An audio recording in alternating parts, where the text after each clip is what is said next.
This is the Wednesday, February 24th Conservation Commission meeting via Zoom, and we will go through the commission roll call and just indicate that you're here. You call your name. Okay. Landis. Here. Okay. Al. Here. Betsy. Here. Doug. Here. Emilio. Here. Jack here. And we'll see if Bailey makes it. Okay. Anything else we need to add on this point, Landis? Just that it's a virtual meeting as per Governor Baker's March 10th, 2020 order entitled Superseding Certain Provisions of the Open Meeting Law. And it is when we get into the public hearings, the same protocol when we meet in person should be adhered by, so that if there's a question, it should go through the chair. And if you have a question, you can indicate in chat or very wisely unmute yourself and first state to the chair that you have something to say other than board members. So we just appreciate if you're not a board member, if you would keep your mute on so that there's not a lot of background noise during the hearings. Okay, thank you. The first item on our agenda is the stormwater and erosion control regulations and wetland bylaw regulations discussion. Is there anything to read in for this? I don't have the stuff handy if there was anything. Yep, to read I in. can read it in, Jack. Okay. Town of Walpole Conservation Commission notice is hereby given that the Conservation Commission will hold a public hearing for the purpose of gathering public comment on revisions to the stormwater and erosion control bylaw regulations and the Walpole Wetlands Protection Bylaw regulations. The public hearing on the above matter will be held in Town Hall or during Zoom, and it began June 26, 2019 at 7:30 and has been continued since. John Wiley, Chairman. Okay. Landis has put the revisions to the regulations, or had the regulations put together, and reviewed this with town council this week. Unfortunately, I wasn't able to get on Zoom, so I don't know what went on with town council, but Landis, I believe they have made some suggestions to the regulations that you have sent out to everybody. Yeah, so I just want to begin with that. So tonight we're talking about the stormwater and erosion control bylaw regulations. We're required through the MS4 permit to update provisions for post-construction requirements in either the bylaw or the regulations. We did have town council review the regulations and the bylaw, and they did feel that we could just update the regulations. So one of the first things that had to be done by June 30th, 2021 is to apply to projects that disturb a minimum of 1 acre of land, or projects that are part of a common plan of a development that disturbs a minimum of 1 acre. This currently is in our bylaw and regulations, so we're all set with that. Then the required stormwater management system to be designed in compliance with the 2008 Massachusetts Stormwater Handbook. That's also in our bylaw and regulations. That may change because DEP is currently revising their stormwater handbook, but we do have the wording that it's the Massachusetts Stormwater Handbook or revisions. So I think we're covered with that. Then there's a requirement to require total phosphorus and total suspended solids reduction from post-construction stormwater runoff for new and redeveloped as defined in the permit. So there's a couple items that we do have to include in our our regulations for new development that now 90% removal of average annual loads of TSS and 60% removal of average annual loads of total phosphorus. And then the second one is for redevelopment, 80% removal of average annual loads of TSS and 50% removal of average annual loads of phosphorus. So the model that I provided does have that included. The model that was provided was a model that the Neponset Stormwater Partnership has been working with, and the Middlesex Stormwater Partnership has been working with. It's a model that was sent out by both EPA and DEP as just an example of how communities around Massachusetts are either updating their bylaw and regulations or redoing them as necessary. Some of the additions in that model are required and some are just optional, which I tried to make note of. Then the fourth thing we need to do is we need to have a method to ensure that operation and maintenance procedures are followed. So right now we put operation and maintenance in our order of conditions and the planning board puts them in their decision. But there's really no way to make sure that people follow those operation and maintenance, that they clean out the basins and the catch basins.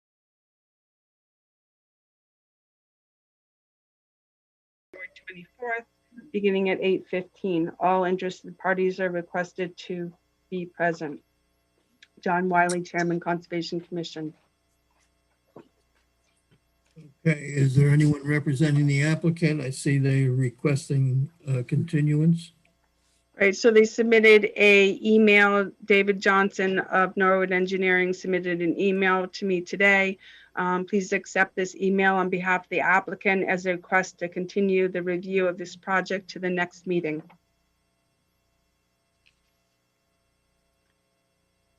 Okay, what?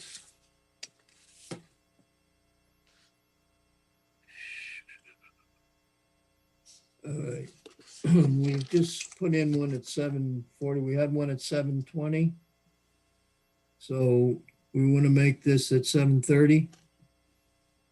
This is just Sure. determination. Yeah, it should be brief. It's a request for determination for a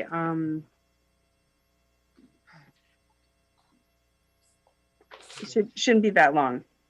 We make that at 7:30. Okay. Someone make that a motion? So move. Second? Someone Second. make that? That was Emilio, okay. All in favor, Doug, Aye. Emilio, Aye. Betsy? Sorry. Aye. Al? Aye. And Jack, aye. Okay, so that's continued until 7:30 on March 10th. All right, now what else have we got here? Minutes from September 23rd.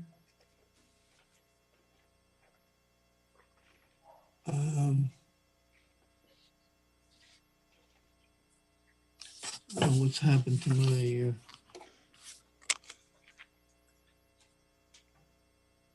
are we still on Zoom here? I don't know what I've got. Yes. Did you lose your video? Yeah, I got some strange reader report here. What the hell happened?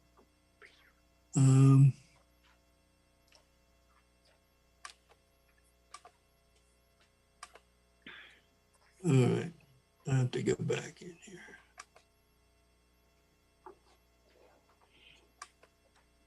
All right, I'm back. Oh, minutes. Okay, minutes. September 23rd. So we want to move those.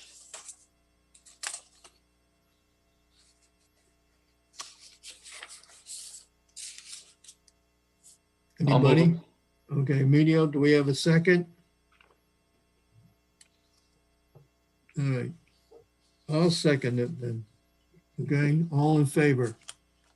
Or any comments first? Okay.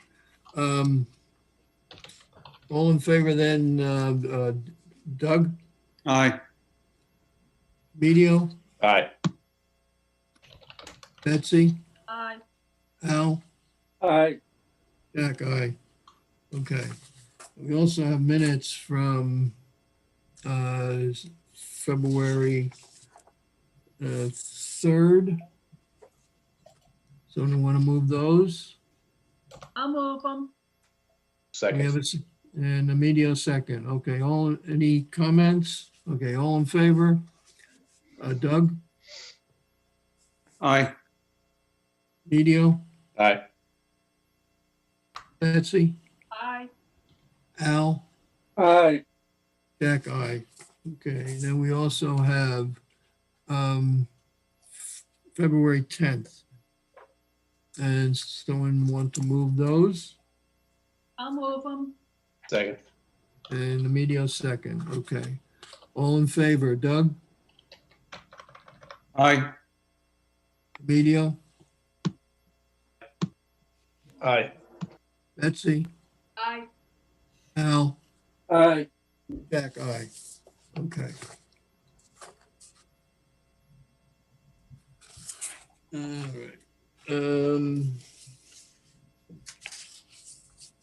So that's the minutes. Now, anything new on the enforcement orders? Did, we had a request from Lou Petrosi that he had a conflict with meeting with the zoning board this evening. So I don't, have we gotten anything, Landis, have we heard from Rob Truex at all? No, I have not heard anything. And so Mr. Petrosi was in the office. He said he wasn't going to be able to attend our meeting because of the zoning board of appeals. And I said for him to send an email. He sent an email. And today I did send him an email saying that the commission still expected him or his representative to address the issue of the drainage at Boyden Estates, and received nothing back.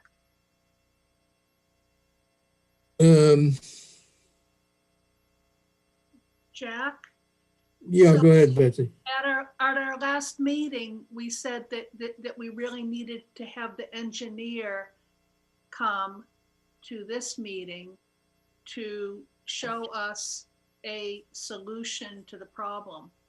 That's how we left it. Yeah, I know.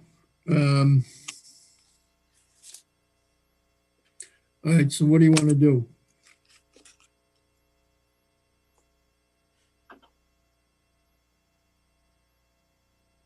Anybody have any suggestions? Speak up. Go ahead.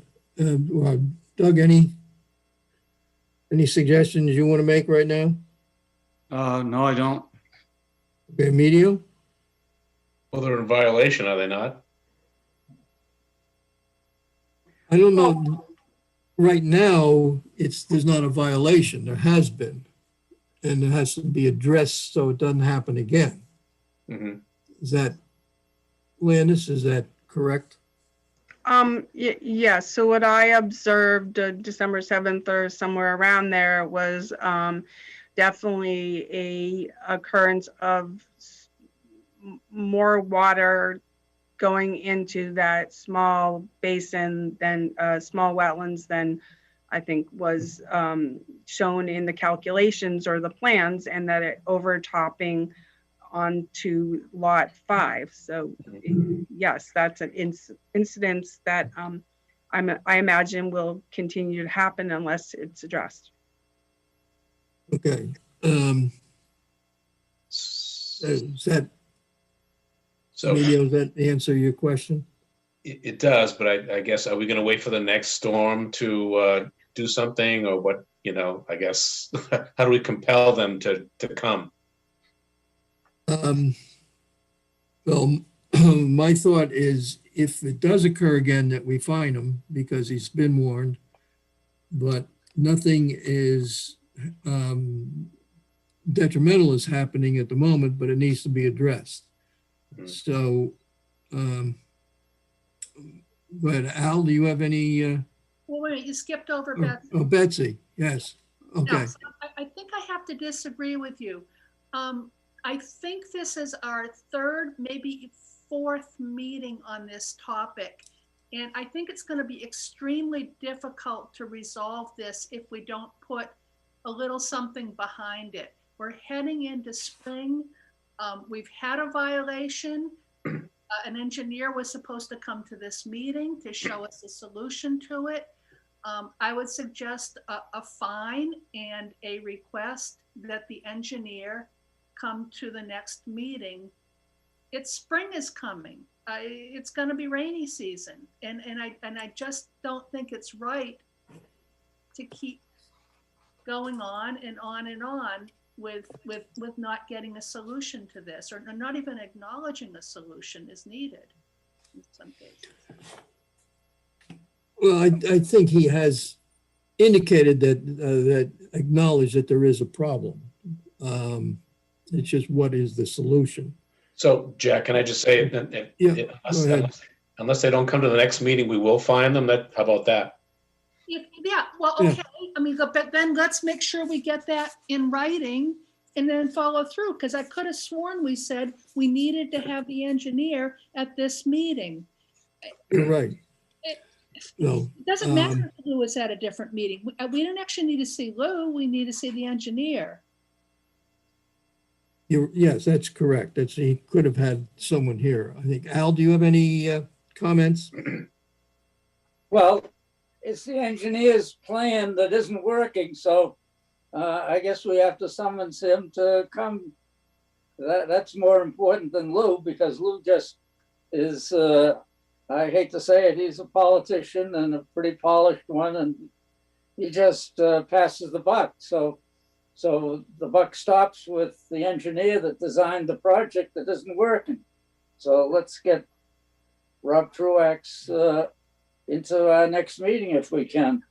Okay, but wait a sec, we did summons the engineer to. Well, let's do it again. Okay, but We did it through Petrosi. I see, so we can directly summons the engineer? I didn't realize that. We can do that? Probably not, because Yeah, I didn't think so. Petrosi's got to agree to pay him. So, Then I would suggest a fine for tonight, and then another fine if the engineer doesn't come to the next meeting. okay, if you issue a fine, he's going to appeal it. Rob, I think you can request Rob Truax to come to your meeting. I mean, he's the engineer that put his engineer stamp on the plans and the stamp on the stormwater report and certified that his calculation and design was correct. That's his business's PE. It shouldn't really matter who's paying him, but he's put his professional stamp on the plans, and if something's not right, he should address it. So we Thank can. you. I have in mind. I'm not in favor of fining him at this point because he's going to appeal it, and then we have to go to court, and that costs money and takes time. I think that we should tell him that we expect him and his engineer at the meeting. Definitely expect his engineer, and he is welcome to come at our next meeting.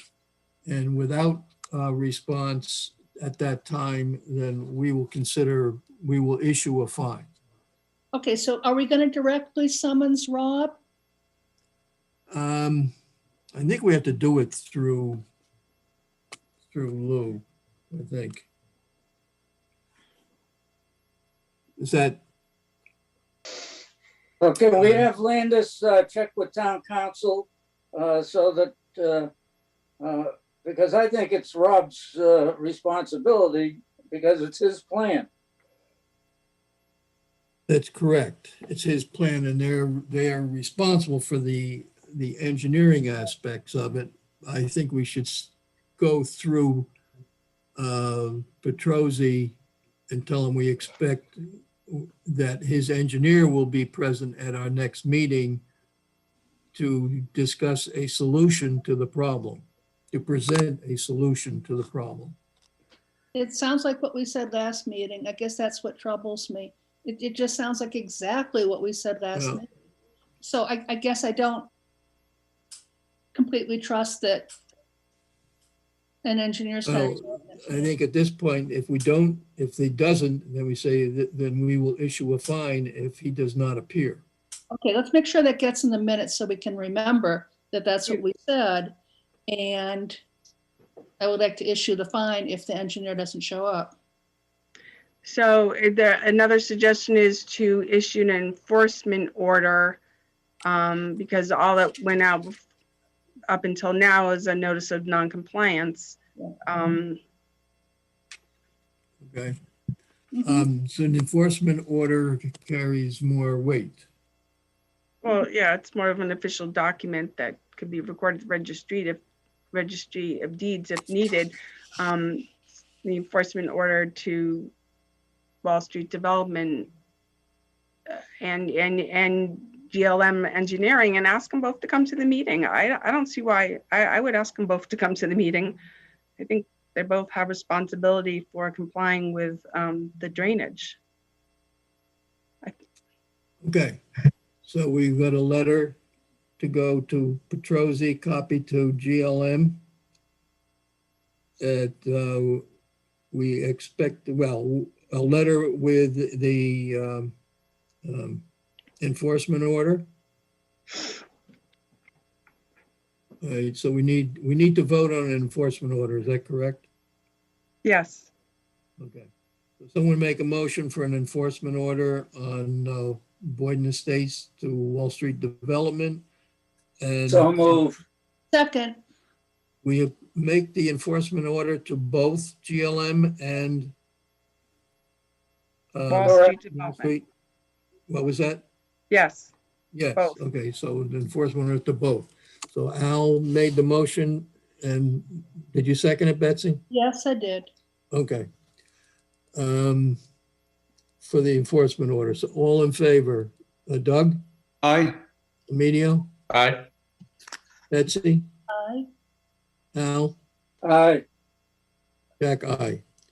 Okay, and the letter to accompany the enforcement order that we expect, at least we expect the engineer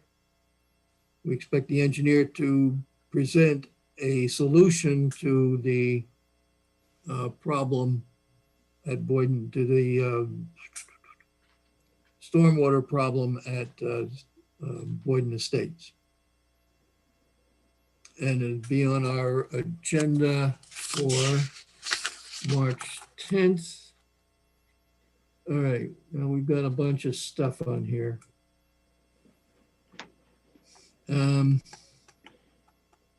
We put Summer Street on at 7:45, so you want to make this at 8:15? Does that sound reasonable? Or just put them on discussion? Yeah, I mean, you don't usually put a time on an enforcement order issue. So that we expect them at our meeting on March 10th. Failure to respond to at our meeting will result in a fine.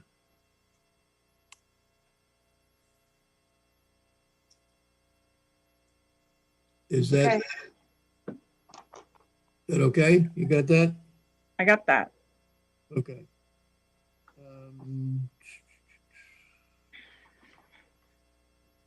All right. That's what's else. Anything new on any of the others?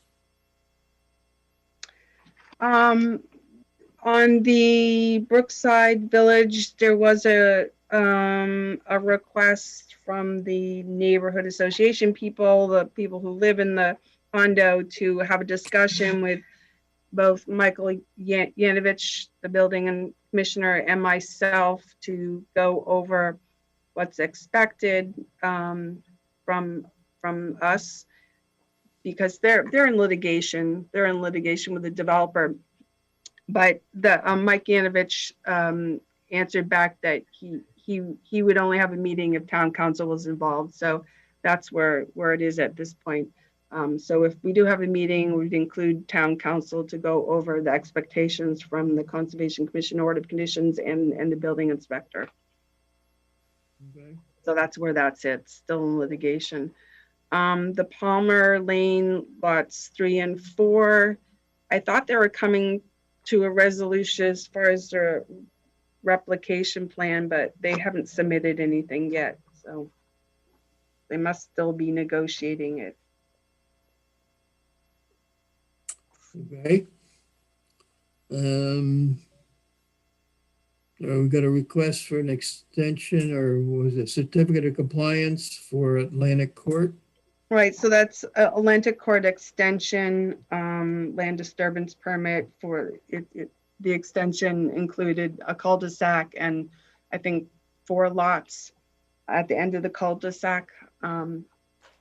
It was issued back in 2015 and they would like a certificate of compliance.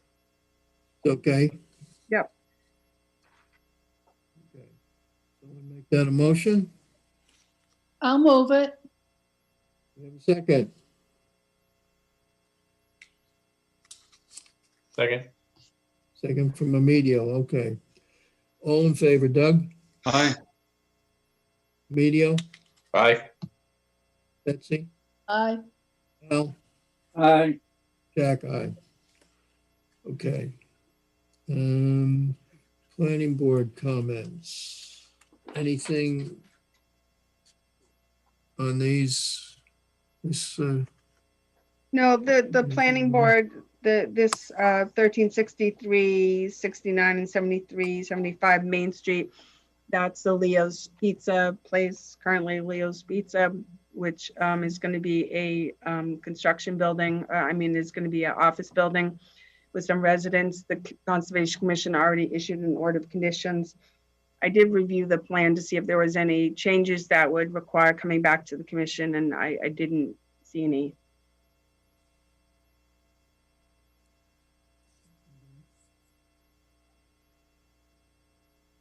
All right. Is there anything else? Well, just the ZBA, I got an email from Ashley Clark with the updated waivers for the zoning board of appeals for Summer Street, and she asked for comments in regards to that. So I sent you the updated waivers to see if the commission had any additional comments from, any changes from the comments that were already submitted in the past.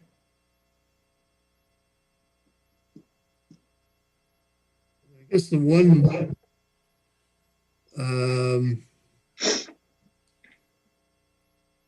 the main one here, I think, is the 1.4.1, the 25-foot no disturb.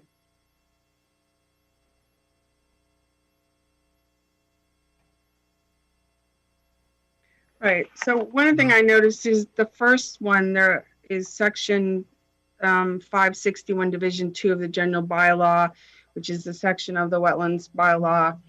And they're asking for a waiver from the whole thing.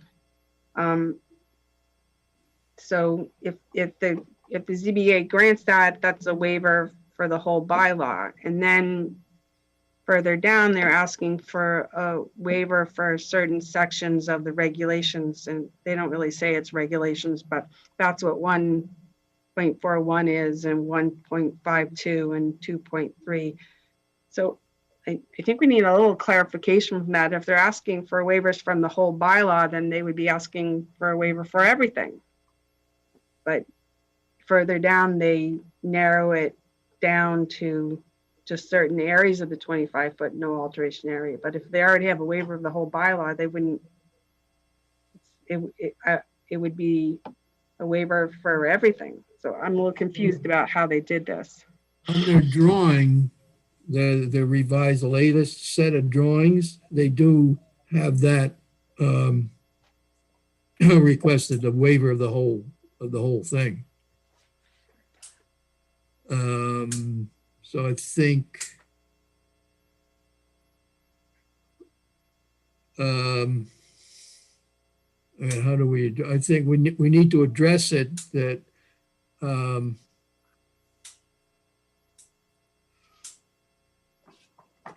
what they're asking for on 1.4.1 is just that area where the crossing is. Am I reading that correctly? I believe it's the area where obviously where the crossing is, where they have to go into the 25-foot no alteration area to do the crossing. And the replication areas, I believe, and again, it's not completely clear, that they're asking for a waiver on the 25-foot no alteration area, which would be bumped up to the edge of the new wetlands line, which is the replication area. And then there's an area where the driveway D goes into the 25-foot no alteration area, but I'm not sure where that area is. I kind of tried to find it today, but it wasn't clear. So how do we address this? We basically, they do not have to adhere to the bylaw. That or Well, so under the 40B process, under the ZBA review, they have to ask for waivers for bylaw and zoning regulations that the town have, that they are saying that they cannot complete their project without getting a waiver. So it's pretty stringent. Don't we need to ask them to prove to us that the project is impossible to do without waivers? They have to prove that to the zoning board of appeals. So you could say to the zoning board of appeals, well, we and so far the letters we submitted is no waiver. You could say the zoning board of appeals that we don't recommend a waiver of our regulations or bylaw unless they can prove to the zoning board of appeals that it's not feasible for them to do the project without the waiver. basically the main issue with the bylaw is the 25-foot no disturb. Isn't that our main issue here? Pretty much with their project, yeah, because it takes in isolated wetlands and then we take over jurisdiction of the buffer zone. It is sort of a resource area, and the regulation states it's the first 25 feet that we want to be maintained. In all of their drawings, they show a 25-foot no disturb area, except this one where they're asking for the waiver at the wetland crossings. I think that's In the replication area. And I don't know if there was a small area, but basically all the drawings right now show the 25-foot no disturb area. Yeah, I think that's why the waiver is just for those specific areas. But they're asking for a waiver for the whole thing, which then if you grant the first waiver, the section 561 bylaw, then that eliminates the others. I agree. If you grant that. Yeah, it's confusing how they've done that. So I should say that they've done a good job with most of the 25-foot buffers, and that we don't see any reason they can't continue to do a good job with the remaining few. Yeah, I think I guess it's how do we present this? We're okay with the waiving of section 561, except for the 25-foot no disturb. And we'll agree that those areas where they've listed it here are okay to encroach on the 25-foot no disturb. Or need to clean up the wording, but that's basically what I think what we are. I don't think that's what I'm saying. Look, so Jack, are you saying that we would be giving a waiver for the particular areas where they're saying they need it? I'm not seeing that yet. I think the wording should be, thank you for doing a great job on the 25 foot on most of the project, and keep on doing that. Well, what do you mean that the areas where they have requested specifically the waiver of 25 foot that we don't grant that? Let's see them try to make it work. I think 25 foot around the replication area. I think you have to give, I think you have to give concise direction to the ZBA. And if they decide that it's not feasible for the project to move forward with the 25-foot no alteration area everywhere, then they will grant the waiver. But if they feel like it's that the 25-foot can be maintained, it's mostly the replication area, because obviously the 25-foot no alteration area can't be maintained at the crossing where the bridge is going over the wetlands, because there will be a bridge there. So that's an easy one.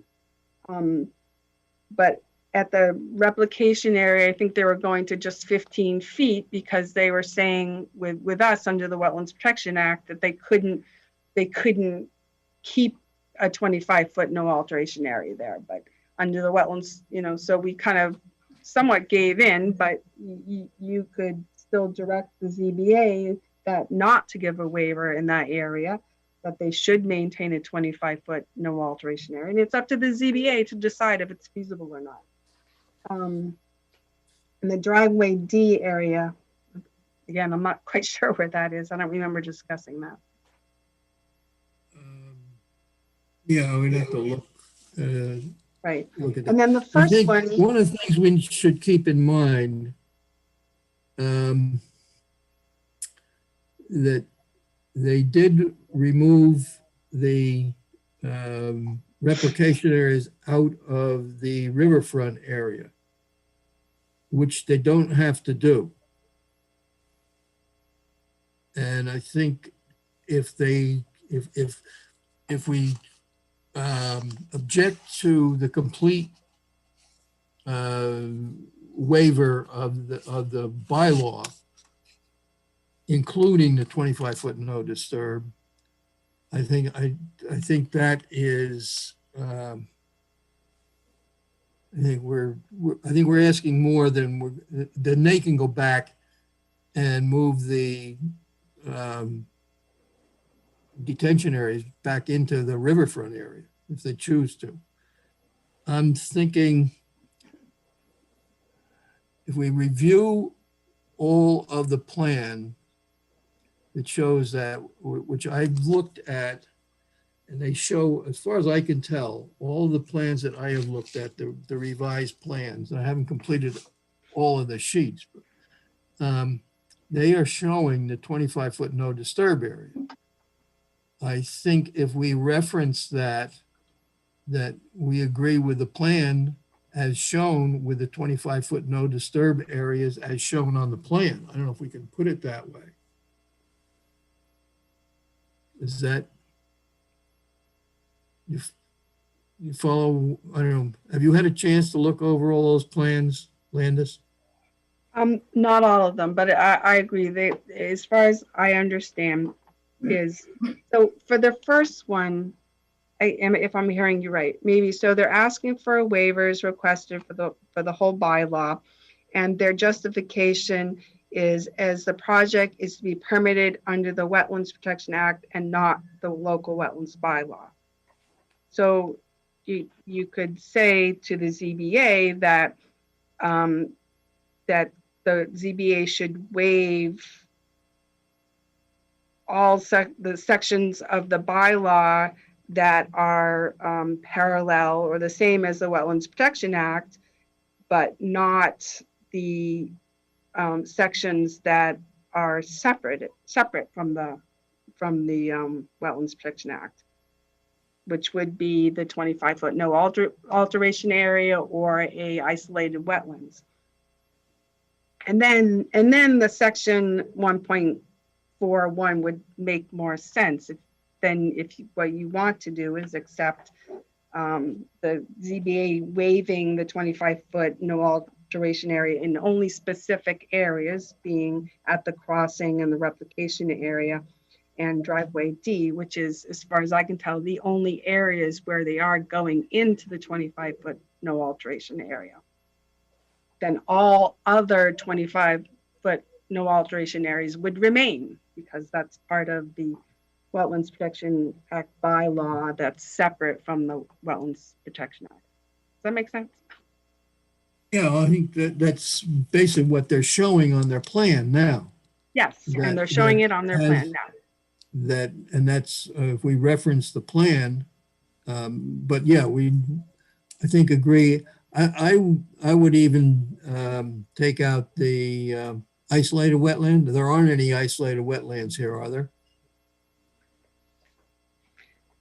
No, I was just using that as an example. Yeah. I I'm think just saying- the main issue with the bylaw that we want to maintain is that 1.4.1 on the no alteration.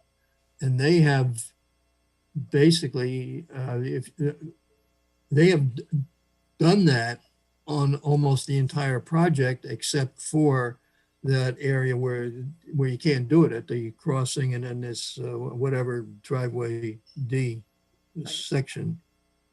I'm not totally convinced that they can't do it at the replication areas, but Right, Jack, it's the replication area that I'm stuck on. Of course, you can't do it if you do a wetland crossing, but it's almost a moot point in that case.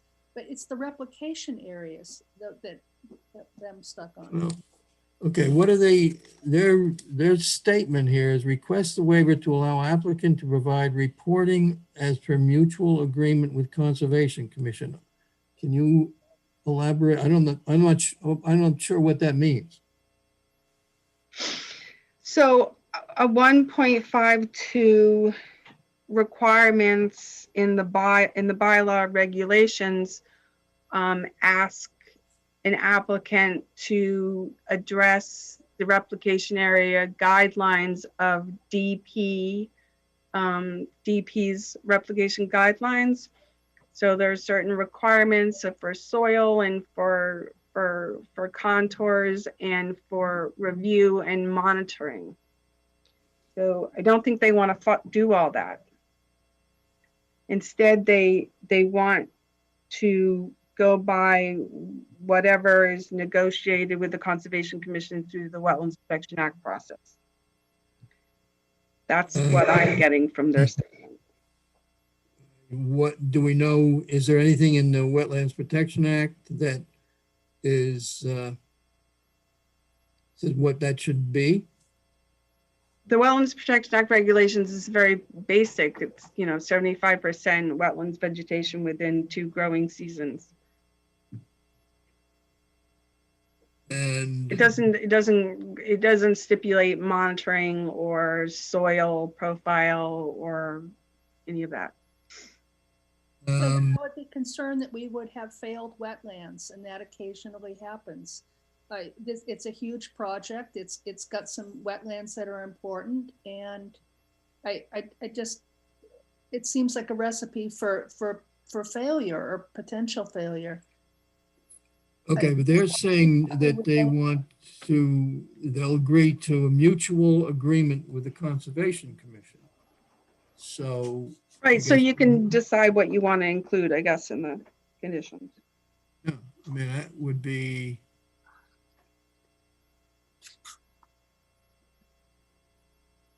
I don't think, we don't know specifically what they are objecting to in that, in our regulation.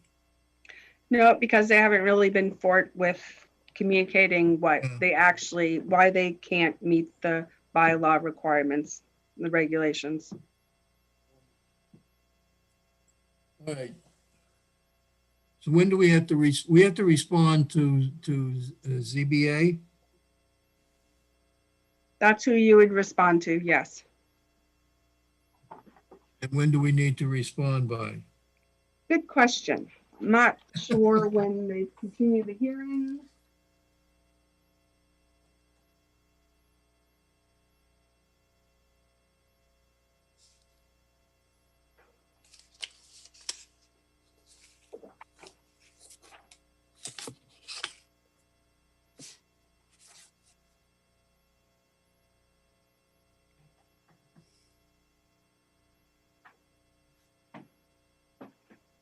I'll have to find out from Amy. Ashley's email doesn't say when their next, This is Hearing. from ZBA, is that right? correct. This is, okay. Okay, why don't,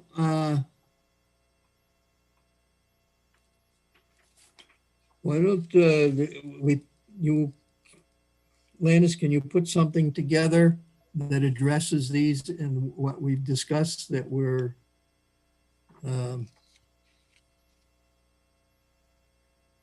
the 2 points are that I see it is that we go along with the 25-foot no disturb as they have shown it on their plans, latest plans dated or whatever revision it is.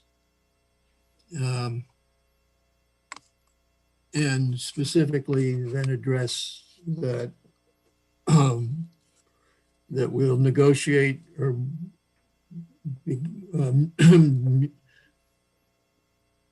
we'll go along with a mutual agreement with the commission for the 1.5.2 and that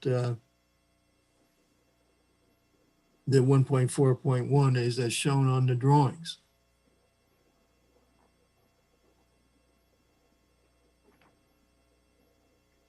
I'm gonna be contrary and I'm not gonna vote for that if we're voting.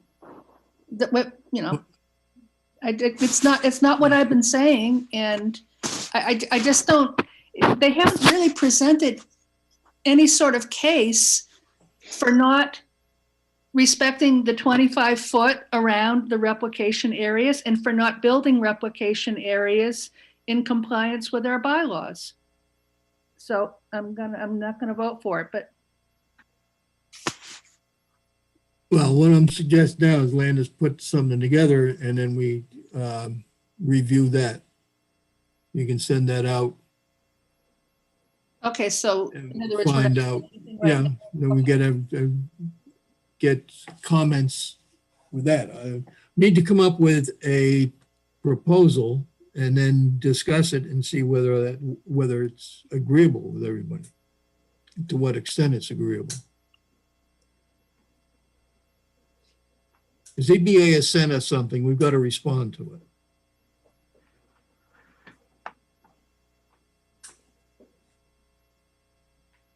Anybody else have any additional comments?